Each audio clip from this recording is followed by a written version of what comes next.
Come on. Come sit with your mother. Come sit with your mother. Yeah.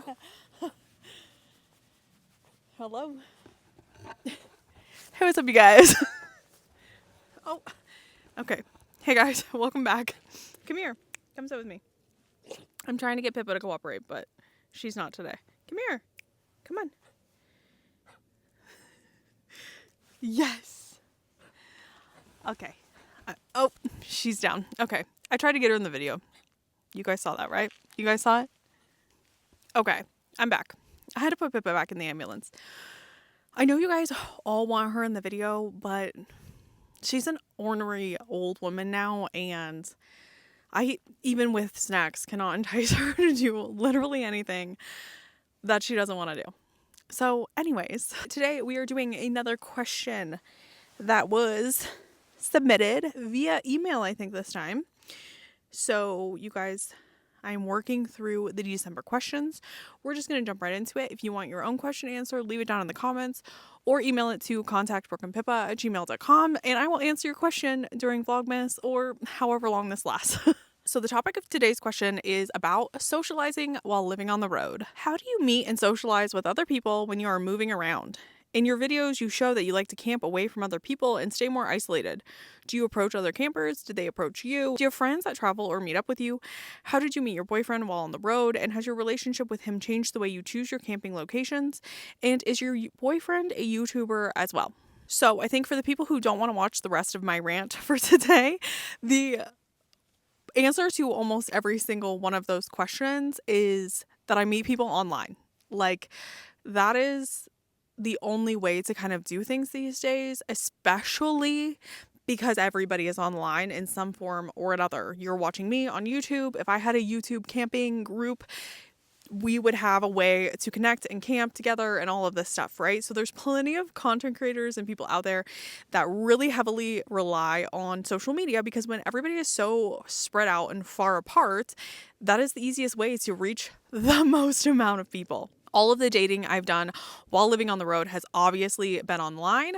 You wouldn't think there would be a lot of people out there that also use dating apps that way, but I have met plenty of fellow full-time travelers or people who are planning to get on the road or just got on the road, especially if you go to the Southwest for the winter. My first year on the road, I went on like Tinder, which is supposed to just be for hookups.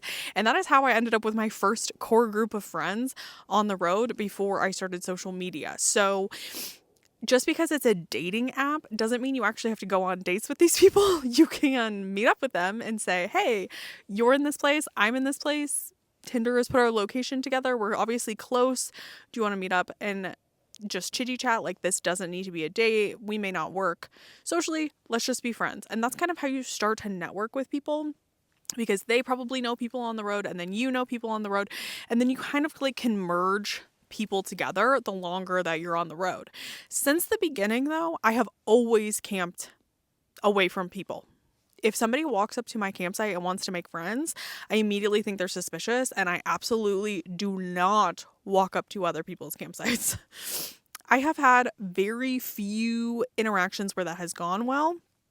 I like the social media version of like pre-screening people before I actually have to spend my like physical energy meeting someone. I like the social media aspect. I like that people have a profile. I joined a lot of Facebook groups when I was first on the road before I had any sort of social media presence, because there is a Facebook camping group for every single person out there. If you want to be camping with cats, if you want a solo female camping group, if you want a solo female camping group that doesn't drink and knits and does Wicca on the weekends, you can find it. There are Facebook groups for everything. The same way with like meetup groups and hiking groups. There are so many out there. And then if you're like, that's really overwhelming, what if I don't like these people, but I like talk to them on Facebook for so long before I get on the road, and then I don't think I'm going to be friends with them in person? That's where people go to, like the Rubber Tramp Rally down in Quartzsite, and they go to these places where like lots of nomads gather, that there's these groups for people to meet each other, if that makes sense. So while I don't attend any van life meetups or RV meetups or anything like that, that is a good place to start if you want to socialize. As much as it seems like I want to socialize, I don't like socializing. I love my alone time. I have always loved my alone time. I I have a bunch of friends type of person. I have like one or two people in my life that I'm really close with, and then everybody else is kind of like accessory friends. So I have a lot of accessory friends that I've met on the road that I would be happy to meet up with again. You guys have seen me meet up with little hippie gal who lives out of her Tesla. You guys have seen me meet up with Campthropology. Some of the times we've met up all together, and I have done meetups with people who aren't really on social media anymore, but started on TikTok and stuff. I've had plenty of times that I've met up with people because they've made a TikTok and I've been on TikTok, and I said, hey, like, we're doing the same thing. It looks like we're kind of in the same place. Are we going here? Are we doing this? I mean, I like dropped everything right after I bought my Pilot to drive from Wyoming to Salem, Massachusetts for Halloween to meet up with a couple friends that I met from TikTok. I don't think we'd actually ever met in person before. I went up and met with them and did that. And we like had our first little meeting in a rest area. And then they brought friends to the tour that we were doing in Salem the next night. So I ended up meeting up with them. I ended up actually like working with them for a while because they had like different interests and they worked online also. So there has been so many ways to meet people, but it's going to be the same way as you do in adult life. It's hard to make friends. It's hard to network. It's hard to date as an adult. You're going to have to just put yourself out there. This is one of those groups that you absolutely get what you give. If you want to sit and be a hermit for the entire time you are on the road and not meet one more single person, you don't have to. That is the beauty of this lifestyle. But if you really feel like you need to connect with people, you can find them. But if you don't put the work in to make plans and show up and to contribute to people's lives, people are so much on the road to travel. So if you're not going to put in the work to drive a couple states to go see them or to go to that meetup or to caravan with them for a while, it's going to be really hard. This is a very solo lifestyle. Everybody's out there doing their own thing because they want to do their own thing. Not everybody wants to just hang out in one area and be friends for like a year. That's not really how this works. Everybody has that itch to travel and to run and to go somewhere else and to do something cool. And everybody isn't going to have the same idea of what that looks like.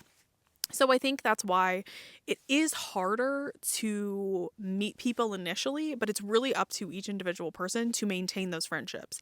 I would describe all of my like van life or travel friends as like those friends from like high school or college where you have a really great time when you meet up together, but you're not talking every single day except for like maybe that one person that like you end up being really good friends with, but you kind of just pick back up where you left off the next time you see them. And I think the more people you have like that, it makes it much easier. But a lot of people who are on the road are still working, or they're working seasonal jobs, or they have a partner, or they have busy lives. You really have to be comfortable with being out here by yourself first and then adding friends, because if you absolutely 100% need someone to be there and hold your hand through every part of being on the road, it's going to be really hard for you to find a person like that. It really will be, because everyone travels different. Everyone travels at a different pace. Everybody has things that they enjoy more than others. Some people like to hike. Some people like to just sit in their tent and read. Some people like to move to a new spot every 5 days. Another person might want to stay somewhere for a month. It's really hard to coordinate that, because we're all out here because we want to do our own thing. We want the freedom of the choice. We don't want to be chained to a friend that like has a white knuckle death grip on our schedule and wants us to plan ahead. None of us plan ahead. And I know you guys asked about like how the boyfriend has changed anything, and it really hasn't all that much, because we already shared a lot of similarities in that, and I don't think anything is different, really. I would be doing the same thing with or without him. So he's not really a factor in that. We're more than happy at this point to be traveling together. And obviously, I value having him around as a person, but I am not dragging him around and he's not dragging me around to do a bunch of things. We can very happily travel separately, but we just choose to do it together at this point because we've been together long enough. It's just kind of how things melded. But if you are looking to date someone to immediately start traveling with them 24/7, that one isn't a very healthy choice because people need space in between to like, see how things go. But then also it's like I went on a lot of dates throughout the time that I was on the road that I could very clearly feel that intention from the other person. They were new to the road. They were nervous about being on the road full time. They didn't want to have to plan. They didn't want to have to schedule anything. And they very much wanted me to do it. And it was not a good situation for me to have to be like, okay, well, I'm the one with, 3-4 years worth of experience on the road. And I'm now having to like show you everything. I want a relationship to have a relationship. I don't want to be like your weird van life mentor plus like we make out sometimes. Like that's not really what I want to do. So I would say like going into things, be really intentional with what you want out of these relationships and their friendships. If you just want a warm body to like follow you around, to keep you company, you can find that. But like, couldn't you find that in your hometown too? Like, they're out here. Those same personalities are out here too. And so I would challenge you to sit really right with yourself. Be bored. Find a different hobby. Find what you really like first. Get online. See what people are doing. Put yourself out there. Start to message people. Join these groups. See what it's like before you have to go meet them in person. And just be okay with being by yourself first, because I guarantee the energy that you bring to those friends when you finally meet them, when you're okay with being by yourself, it's going to be much more successful than like that desperation of like, can I caravan with you? Can I go? Can I do this? Can I do all of this with you guys? Like, where are we going next? What are we doing? And then they have to have this like awkward high school thing of like, well, we're all going this way. Yeah, we kind of voted. We didn't want to hang out with you anymore. You know what I mean? Like that still happens, and it's awkward when it happens when people like don't invite you to the next place. And so whether or not you like that possibility, that's the same way as if you had work friends and they all invited you out and you networked with those work friends, but then maybe you didn't get invited to the next after works drink sesh or something like that. It's unfortunate, but it happens. People are people. Not everybody's going to be like meshing with everyone right away. I will say though, I have never dated or really want to date anybody else who does YouTube or content creation as a job. So that's not really my thing. I have no issue hanging out with other content creators. It is a very different vibe than hanging out with friends. I can think of maybe like 2 people out of everybody I would say are my like in my friend circle that we can actually hang out and not talk about content in a way that's like I feel like I'm working. There's only like 2 people that are like that, that I've had like a genuinely good time, that I like continue to meet up with those people, even if they're making content or even if I have to work or something like that. Like they're just genuinely cool people to hang out with. And I would meet up with them over and over and over again. And then there's some people that you meet up with that make content that just want to crank out content the whole time. And I feel like I'm working instead of having friends. So I don't really seek that part out. It's great if it works out, but a lot of the times I'm kind of like good on my like content creator friends. I'm also kind of like good on all friends right now. When I was work camping, I made a lot of friends and a lot of connections. So if you also get on the road and you try a bunch of stuff out and you try to go to these, meetups or rallies or anything like that, and they don't kind of work out for you, try camp hosting. Try getting a job in like an industry at a campground or in a national park or something seasonal where like you really only have to commit to like 3 or 4 months worth of work or volunteer. And it's going to be like getting a new job and getting, all of those people kind of like served up to you on a plate, being like, hey, these can be your friends for the next 3 or 4 months. Do you want to be around people? Here they are. And it's kind of up to you, like, of how you get along with them. You can be really open to hanging out with them and socializing that with them, or they may not be your vibe and you try again on the next round. I just got really lucky when I was at the fish hatchery that everything worked out, and I would genuinely fully believe that if I ever went back to the hatchery and I wanted to camp there and stay there, I would pick up right where I left off with all those people and we could like be buddy buddy again. Are these all my best friends? Absolutely not. Everybody's an adult with their own lives and having, all of these other things to do. But for that time, it really did serve that purpose because I was feeling lonely during that time. So you know what I did? I put myself in a situation where I would be around a lot of people, and it was really cathartic for me. I loved when I used to be a server and do hair and work really social jobs, and it really got it out of my system when you're talking to hundreds of people a day about fish. So that's why it was perfect, because it was a volunteer position. I knew if it didn't work out, I could always leave, but it worked out perfect, and I would go back anytime I ever felt like that again. And so I would really encourage you to seek out alternative ways to meet people and not let it hold you back from getting on the road or doing anything, or just trying to find a boyfriend or a girlfriend or a partner of some sort just to travel with. I don't think that's really healthy, to be honest. I think it's really hard to build a relationship on the road if both people aren't really experienced with being on the road, because the separation and everything like that, obviously it's hard when somebody else is going somewhere to travel hours and states away while you're maybe volunteering or things like that. It's a little bit more difficult to coordinate, and it obviously takes more effort because it's essentially throwing yourself immediately into a long distance relationship, and sometimes it works and sometimes it doesn't.